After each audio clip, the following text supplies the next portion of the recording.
नमस्कार। मैं अनिल श्रीवास्तव, श्रमिक नेता, गया बिहार। अभी कुछ दिन पहले माननीय मुख्यमंत्री जी बिहार सरकार का एक प्रवचन संवाद कार्यक्रम प्रस्तुत किया गया और उसमें जो व्याख्यान उन्होंने किया, उस व्याख्यान का मुख्य विषय फल्गु नदी में गंगा पानी लाने का था। उसी पर ज़्यादा वो बता रहे थे और बड़ा हंस हंस के बोल रहे थे कि हम विकास नहीं किया, ये फल्गु नदी को हम गंगा पानी ला रहे हैं फल्गु नदी में। अब आप लोग गंगा का दर्शन कीजिएगा।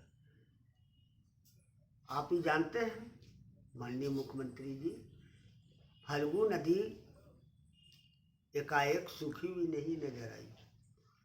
आपको हम याद दिलाना चाहते हैं कि सूखी फल्गु मांगे पानी, इस विषय पर 11 सालों से आंदोलन चल रहा है और इतनी बड़ी आंदोलन चलाई जा रही है न केवल मेरे द्वारा बल्कि शहर के कई एक नेताओं के द्वारा इस मांग को उठाया जा रहा है कि फल्गु को पानी आना चाहिए। धरना प्रदर्शन, हम यहाँ तक कहना चाहते हैं माननीय मुख्यमंत्री जी को कि कुछ दिन पहले कलेक्टर के कार्यालय के सामने रोड पर लेट गए, दोपहरिया के समय 12 बजे दिन में रोड जाम एक प्रकार का हो गई, आवागमन थोड़ा प्रभावित भी होने लगा। मीडिया ने उसको उठाया। एक ही नारा था, सूखी फल्गु मांगे पानी।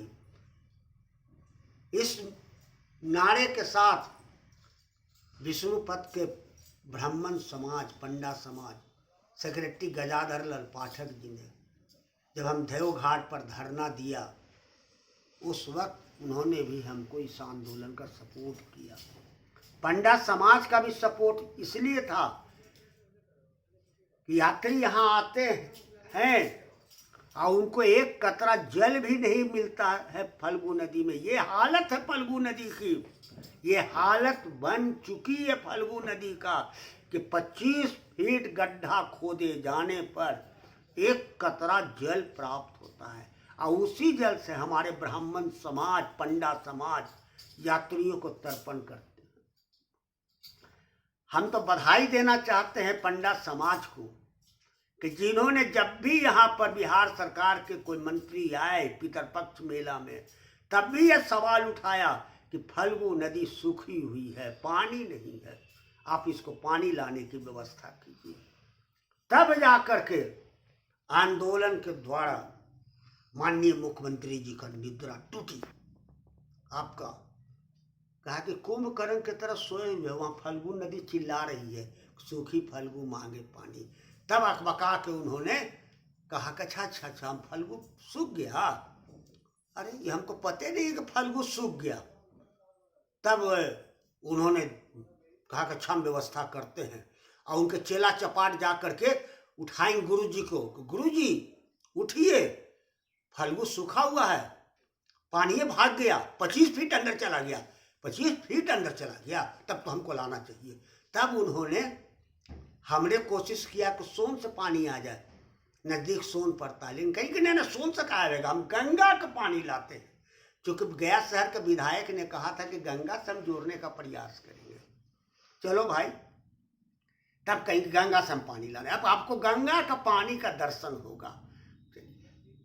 हमने उस वक्त भी चुपचाप कलेक्टर से ये कहा, कलेक्टर ने हमसे कहा अनिल जी आने दीजिए, कोई पानी आ जाए, हमको उसमें इतराज नहीं है, गंगा से पानी आवे या सोन से पानी आवे, लेकिन पानी आना चाहिए फल्गु नदी में। वो भी 3 फीट पानी पूरा बहते रहना चाहिए।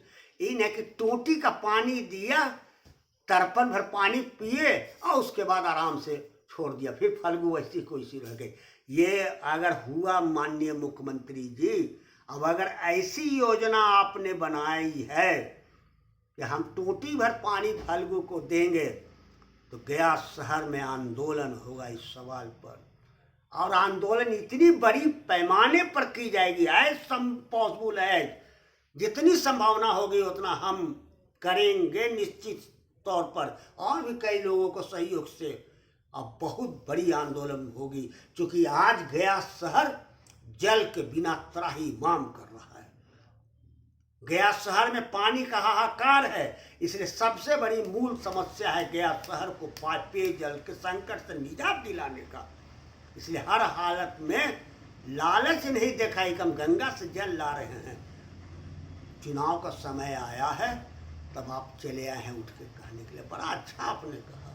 इसलिए प्रवचन जो किया है उसको पूरा करना होगा, नहीं करेंगे तो आंदोलन के द्वारा करवाने का प्रयास किया जाएगा। अब आप कीजिएगा काम, बहुत होगा तो हमको जेल में बंद कर दीजिएगा, बहुत होगा तो पुलिस का दमन करवाइएगा। किए हुए हैं, 70 बेद तो खाए हुए हैं, गिन करके जेलों गए हैं।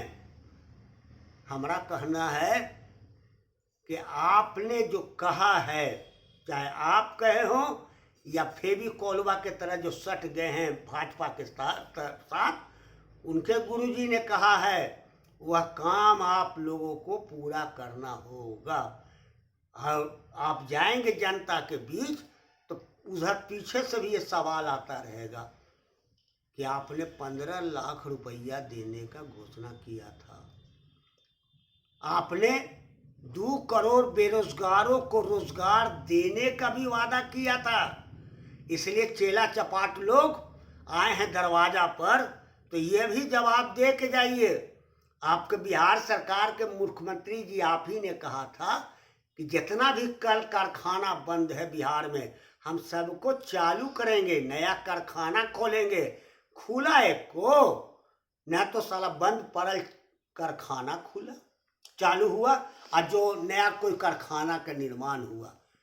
इसलिए इन प्रश्नों को भी जवाब जनता के सामने पेश किया जाएगा। खाली झूठी प्रवचन करके आप चले जाइएगा, आपके लोग, वह नहीं होगा।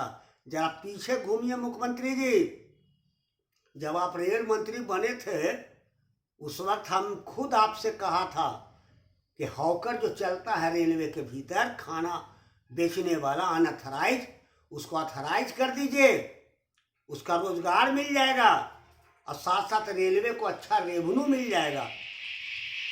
हमने यह भी आप कहा था उस वक्त कि रेलवे के भीतर में जितना आकस्मिक मजदूर है उसको परमानेंट नौकरी दे दीजिए, काम भी मिल जाएगा उसको।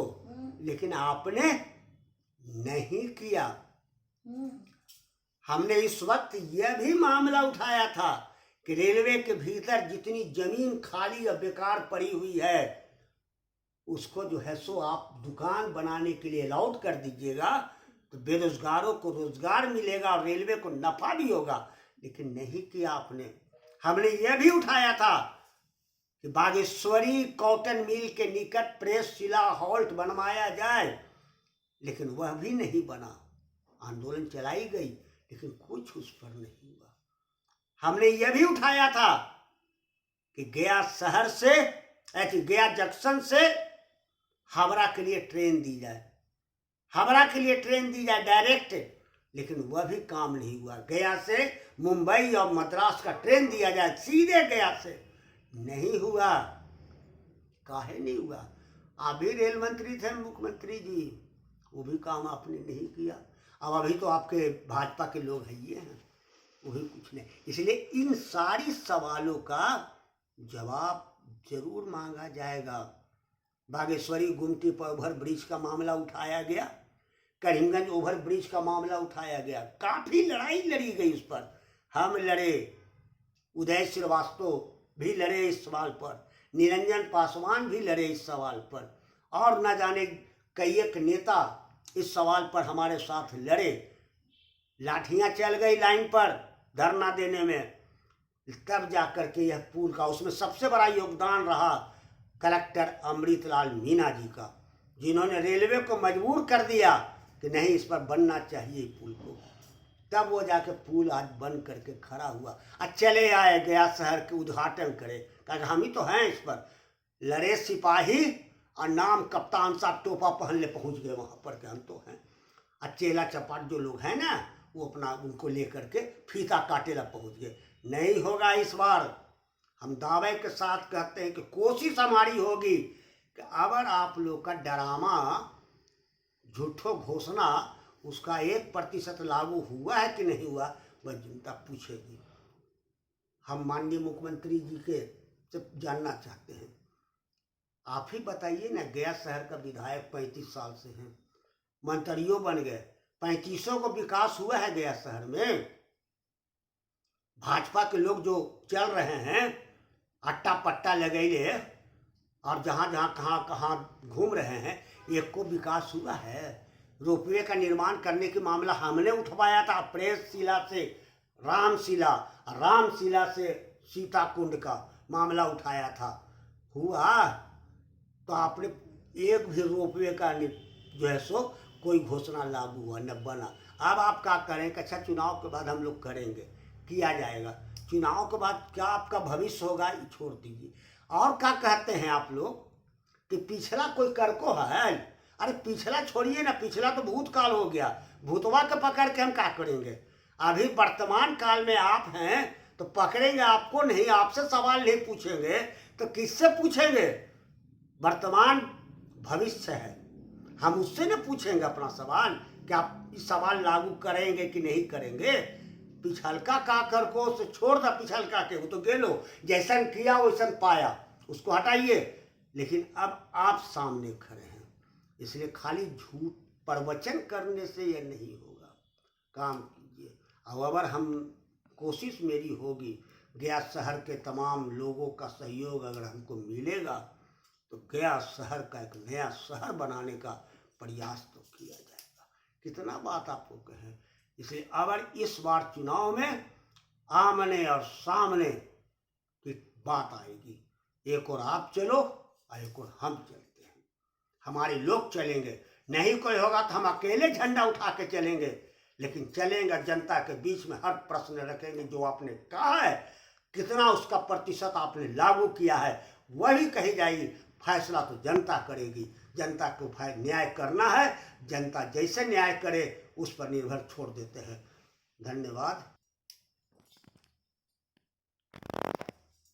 धन्यवाद आप जनता को भी। और एक बात जरूर हम याद दिलाना चाहेंगे, माननीय मुख्यमंत्री जी 35 साल से बैठा हुआ मगरमच्छ है, एकदम सोसा की तरफ बैठ गए हैं। पहले थे दुबला पतला मगरमच्छ, अब हो गए गेरा की तरह मगरमच्छ। अब उनको बदलिए गया शहर के वासी, टाइम आ गया बदलने का। उनको उठा करके दूसरा तालाब में कहीं भेजने का तैयारी कीजिए। यहाँ एकदम जगह टाड़ करके बैठे हुए हैं, उनसे कुछ नहीं होगा, समझ रहे हैं? इसलिए यह काम जरूर कीजिए। अब आप भी, अभी जब चुनाव आया है, आने वाला है, चुनाव आयोग ने कहा आपसे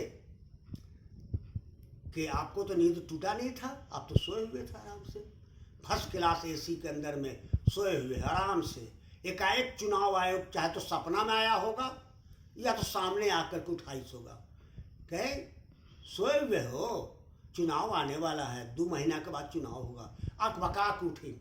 तब उन आप जा करके तमाम लोग को चेला चपाटी दौड़ा वहां से, क्या करे रे, गुरु जी उठ गए, गुरु जी उठ गए, वशिष्ठ मुनि उठ गए, चलो चलो ड्यूटी करो।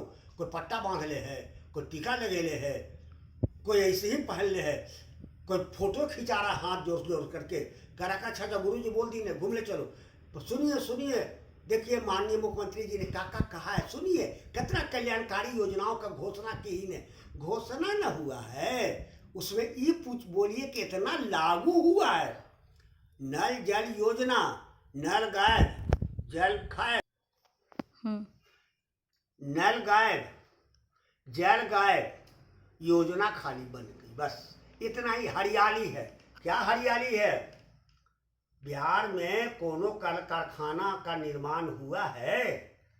एको कारखाना जो आप कहबे किए मुंह से न कहे मुख्यमंत्री जी, आपके जो परचवा घूमता है जन्म टिप्पण वाला, कार्य का जो जन्म टिप्पण उसका घूमता है, उसमें आप कहे ना कि हम तमाम कारखाना बंद है उसको हम चालू कर देंगे।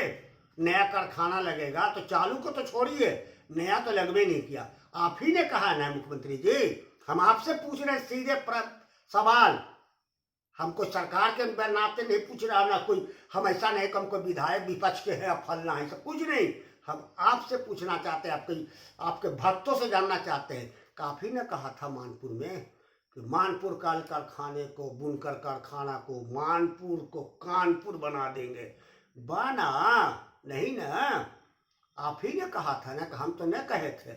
एक को काम हुआ उसमें। माननीय मुख्यमंत्री जी, कौन सा कल्याणकारी योजना आपने बनाया, कौन सा ऐसा चीज किया हमने उठाया था कि महिलाओं को एक अलग कॉलेज का निर्माण करो, आपने निर्माण करवाया? नहीं हुआ। हमने उठाया था कि मेडिकल हॉस्पिटल का निर्माण किया जाए उत्तराखंड में, हुआ निर्माण? नहीं ना हुआ है। अगरबत्ती बनाने वाली निर्माण जो महिलाएं हैं उसको हमने उठाया था कि अगरबत्ती बना रही है महिलाएं, उसको जॉब कार्ड दिया जाए, नहीं हुआ। और तो और भारत के प्रथम राष्ट्रपति देश रत्न डॉक्टर राजेंद्र प्रसाद की प्रतिमा, आदेश के बाद, हमारे पास आदेश है, किसका आदेश है? जिला कलेक्टर गया का आदेश कि प्रतिमा होगी तो परिसर में स्थापित की जाएगी। और एक कलेक्टर ने उस पर लिख दिया कि हम भूमि भी आवंटन कर दिया, लेकिन आज 11 साल बीत गए, प्रतिमा नहीं लगी, नहीं बैठाई गई प्रतिमा। काहे मुख्यमंत्री जी, किसका उपेक्षा हुआ है? डॉक्टर राजेंद्र प्रसाद जो बिहार के गौरव थे, उनका प्रतिमा नहीं लगना। इधर पटेल जी का प्रतिमा खड़ा हो गया, 300 फीट वाला प्रतिमा, कितना फीट चौड़ा जो है उधर खड़ा हो गया आपके दिल्ली वाले के द्वारा। ब्रह्मानंद मंडल के प्रतिमा लग गई, लेकिन राजेंद्र बाबू का प्रतिमा नहीं लगा। काहे नहीं लगा? जवाब है आपके पास है। इन सब प्रश्न पूछे जाए। क्या राजेंद्र बाबू कोई जात के नेता थे? राजेंद्र बाबू प्रथम राष्ट्रपति थे, प्रथम राष्ट्रपति। He was the first president of the independent India, उसके राष्ट्रपति थे, और उनकी प्रतिमा नहीं लगाई गई। आज तक 11 साल। अब क्या हो रहा है, तो डिस्प्यूट में ला दिया गया कि राजेंद्र बाबू को प्रतिमा लगेगा कि नहीं लगेगा, विवादित बन गया। चल रहा है लोक शिकायत निवारण अधिकार के तहत जो है शिकायत चल रहा है, केस चल रहा है। कहा भाई तो प्रतिमा लगना चाहिए कि नहीं लगना चाहिए, ये विवाद पैदा हो गया। क्यों ऐसा पक्षपात आपने क्यों कर रहे हैं? राजेंद्र बाबू हमारे नहीं हैं, आपके हैं, हमारे हैं, सबके हैं। राजेंद्र बाबू राष्ट्रपति हैं, कोई मामूली आदमी नहीं थे। उनका तो लगना चाहिए प्रतिमा, काहे नहीं लगा? है सब प्रश्नों का जवाब। ऐसा ही मत कहते चलिए, सब प्रश्न पूछे जाएंगे आने वाला चुनाव में। आपके भक्त लोग चले आगे या पीछे चले, हम अकेले खड़ा होकर के सवाल को जनता के सामने रखेंगे और कहेंगे कि फैसला आपको करना है, मगरमच्छ को हटाना है यहाँ से या नहीं हटाना है, आप तय कीजिए। आप तय कीजिए कि माननीय मुख्यमंत्री जी के द्वारा कौन कौन सा योजना जो कहा है वो लागू हुआ या नहीं हुआ, आप तय कीजिए। आप तय कीजिए कि राजेंद्र बाबू की प्रतिमा 11 साल बीत गया, काहे नहीं लगा। आप तय कीजिए कि नए नए कारखानों का निर्माण क्यों नहीं हुआ, आप तय कीजिए। आप तय कीजिए कि 15 लाख रुपया प्रत्येक व्यक्ति के खाते में आया या नहीं आया, आप तय कीजिए। और आप तय कीजिए कि कितने करोड़ बेरोजगारों को रोजगार आपने दिया, जो कहा है। आप दोनों, केंद्र और राज्य, जो दोनों फेविकोलवा की तरह सट गए हैं, दोनों से पूछा जाएगा, दोनों से ये सवाल तो उठाई जाएगी। इसलिए इन प्रश्नों का जवाब जनता अवश्य पूछे, मेरा जनता से यही आग्रह है। और सोच समझ करके, किसी चीज के व्यक्ति में नहीं कि हाँ भाई कौन क्या है, एक जस्टिस कीजिए, एक निर्णयात्मक कदम उठाइए। अब देखिए कि कौन इस मौसम में टकरा रहा है और कौन नहीं आ रहा। जो आ रहे हैं आपके सामने उसको देखिए आप। बढ़िया से। धन्यवाद। अनिल श्रीवास्तव।